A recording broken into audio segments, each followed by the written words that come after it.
አልፎ ከወራጅ ቀጠናው መውጣት ባይችል እንኳን ቀጣይ ጨዋታዎችን በተስፋ እንዲጠብቅ ይሆናል። ከበላዩ ያሉ ቡድኖች እስከሚጫወቱም በማበርታት ላይ ናቸው። አንድ ማሊያ ነው። ቴዎድሮስ ታፈሰ ወደ ሩቁ ቋሚ አላዛር ማርቆስ። ቴዎድሮስ ታፈሰ ዮናታን ኤልያስ ዮናታን ምናልባት መልካሙ ቦጋለ የተሻለውን ነገር ነበር ያደረገው። ጥሩ አጋጣሚ ነው። ቆንጆ ዴሊቨሪ ነው ከዮናታን። መልካሙ ለጎል ሳይሆን ይበልጥ ከጀርባ ለሙሉ ቀን ለቡድን ለቴዎድሮስ ለቡድን ጓደኛው ለማዘጋጀት ያሰበ ይመስላል።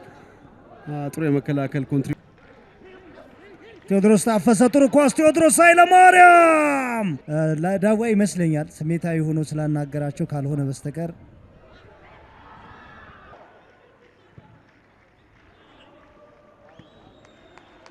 ፍቃዱ ስኬል ዮናታን ቸርነት ሙሉቀን አዲሱ አሁንም ለቸርነት ለቴዎድሮስ ታፈሰ ቅዱስ ቂርቆስ ሙሉቀን ወደ ቴዎድሮስ ታፈሰ ነበር በሰና ሴሮ አብድ ተመልከት እንኳስ ግን ተመልከት ቅዱስ እንኳስ እንዴት ነው ያልመተው አብዱ በጣም ጠባብ ስፔስ ነው።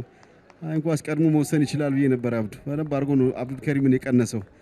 ከዛ በኋላ አንድ ሁለት መጫወት ይችላል ነበር በትክክል ፓሱ ሚስፕሌይ አድርጎ ቅዱስ ቂርቆስ ቴዎድሮስ ኃይለማርያም ቴዎድሮስ ተደረበበት እዛው መጥቶ ቢኒያም ነው የፈለገው ቢኒያም አይተን ቢኒያም 38 ደቂቃ ቢኒያም በፍቃዱ እንዴት ነው ያስኬደው? እዚህ አይነት ኳሊቲ አለ አብዱን ጥያቄ የለም። ሳጥኑ ጋር ይድረስ እንጂ ኳሱ መናፍ አወል ዳዋ ከጨዋታ ውጭ አጋጣሚ ነበር። ቴዎድሮስ ታፈሰ አሁንም እድል አላቸው። ምናልባት ቴዎድሮስ ቸርነቱ ፋይሳ ቸርነት ወደ ራሱ ነው አቡበከር ለማርያም ቴዎድሮስ ወደ ዮናታን ቴዎድሮስ ሶስተኛ ጎሉን አስቆጥሯል። በመጨረሻም የጦና ንቦች ለረጅም ደቂቃ ሲያንኳኩት የቆዩት በር ተከፈተላቸው። አላዛር ማርቆስ ነው ይሄው ግቡ ያላቸው። የመጀመሪያው ሙከራ መለሰ፣ ሁለተኛውን ግን ኳሱን በቀጥታ ለቴዎድሮስ ነው የሰጠው። ቴዎድሮስ ኃይለማርያም ሶስተኛ ጎሉን ሶስቱንም ጀምሮ በገባባቸው ጨዋታዎች ነው ያስቆጠረው። ስዩም ቡድን አጫጭር ፓሶች በጣም በጥራት ወደ ሳጥን የደረሱበት ኳሊቲ ቴዎድሮስ ለዮናታን በጣም ጠንካራ ምት አላዛር ኳስ በጣም ፓወር አለው ኳሱ አብዱ በዛ ላይ ከፊት ለፊቱ ነጥሯል። ኳስ በጣም አስቸጋሪ ኳስ ይመስላል። ከዛ በኋላ ግን ቴዎድሮስ አብዱ በትክክል ያገኘው አልመሰለኝም ኳሱን ግን ቀጥታ ኢላማውን ጠብቃ ወደ ጎል ነው ሄደችው። ወላይታ ዲቻ የደጋፊ ጎል ይፈልግ ነበር አብዱ። በዚህ ጨዋታ በጣም ትክክለኛ ስትራቴጂ ይዘው ነው የገቡት። ታክቲካሊ ወጣቱ አሰልጣኝ መሳይ ተፈሪ በአንጋፋው ስዩም ከበደ ላይ በላይነት የወሰደበት ዳዋ ኦቴሳ አቡበክርን ያጫውተ ይመስል ነበር። ዳዋ ኦቴሳ ቢኒያም አይተን ቢኒያም አመለጠው። ሌላ እድል ሃይደር ሸረፋ ዳማዎችን አቻ ሊያደርግ ቀርቦ ነበር። ምናይት አጋጣሚ ነው ዳዋ አዛሪያ ስልቅ ቢኒያም አይተን ኳሱን ተቆጣጥረዋል። ሚዛኑን መጠበቅ አልቻለም አብዱ። ቴዎድሮስ ታፈሰ ቴዎድሮስ ኃይለማርያም ሙጂብ ቃሲም ከኋላ መጣ። ዮናታን ከጨዋታው አቡበክር ሳኒን አግኝቶታል። አቡበክር ምን ሊያደርግ ይችላል? አቡበክር በጎሉ አናት ላይ ወደ ውጭ ልኮታል። ዮናታን ኤልያስ ፈጣን ሩጫ አምልጧቸዋል። ዮናታን መናፍ ደረሰበት።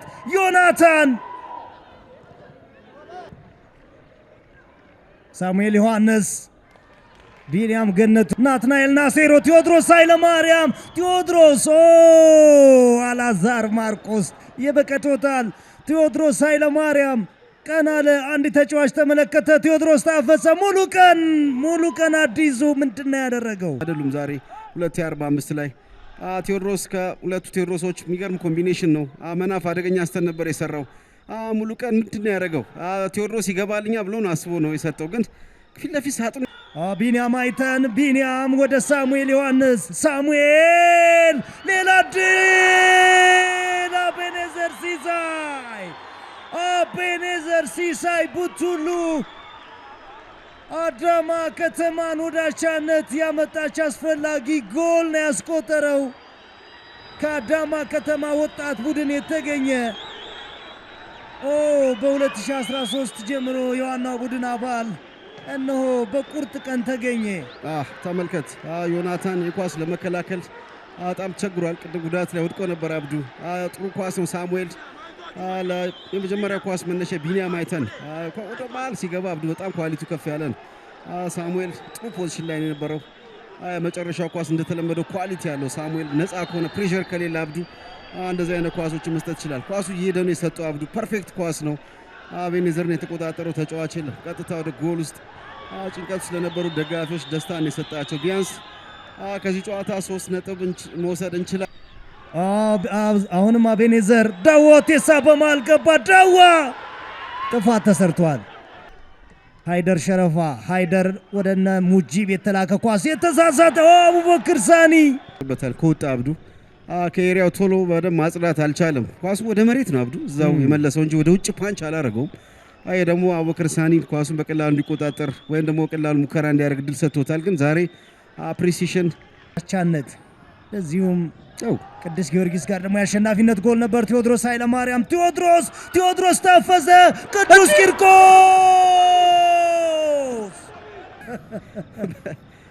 በጣም አስገራሚ ኳስ ነው አብዱ። ላይ ታዲቻዎች ቴዎድሮስ ናይ ኳስ ነው። ሁለቱ ቴዎድሮሶች ኮምባይን አድርገው ለቅዱስ የሰጡት እንዴት ነው ኳስ። ኃይለማርያም ተቀይሮ ወጥቷል። ለበፍቃዱ ዝቄል እንዴት አይነት ኳስ ነው የሰጠው።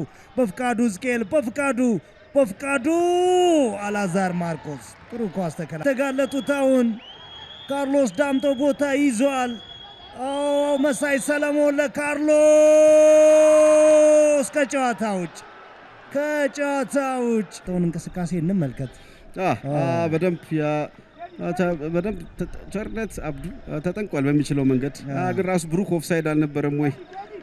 ካርሎስ ስኩዌር ሲያደርግለት ኦፍሳይዱ ብሩክ ይመስለኛል አብዱ። ምክንያቱም የመጀመሪያ ሲቀበል ሃይደር ሸረፋ ሃይደር ቀላል መዳኔ አልተቆጠረም። መስመር አላለፈም ብለዋል አልቢትሩ። ግን ያለፈ ይመስል ነበር። በድጋሜ ማየት አለብን። ሌላ ድራማ በዚህኛው የሜዳ ጫፍ ግን መዳኔ ብርሃን ያስቆሟቸዋል። ምንድን ነው ያደረገው? ይህን ኳስ አደገኛ ከሆነ ፓንች ማድረግ ወጥቷል። በጣም አንቲፔሽኑ ልክ አልነበረም። የግቡ ቋሚን ያገዘው አብዱ ገብቷል። ዮኒ የግቡ ቋሚን ያገዘው አብዱ በድጋሚ በደንብ መታየት ያለበት ይመስላል። ብዙአየሁ ሰይፉ ቢኒያም አይተን ቢኒያም አሁንም እድል አለው። ቢኒያም ጥፋት ከሳጥን ውጭ ነው። አልተገናኘ ቴዎድሮስ ታፈሰ አደገኛ ኳስ ይመስላል። ካርሎስ ዳምጦ መጥቷል። መሳይ ሰለሞን አላዛር ማርቆስ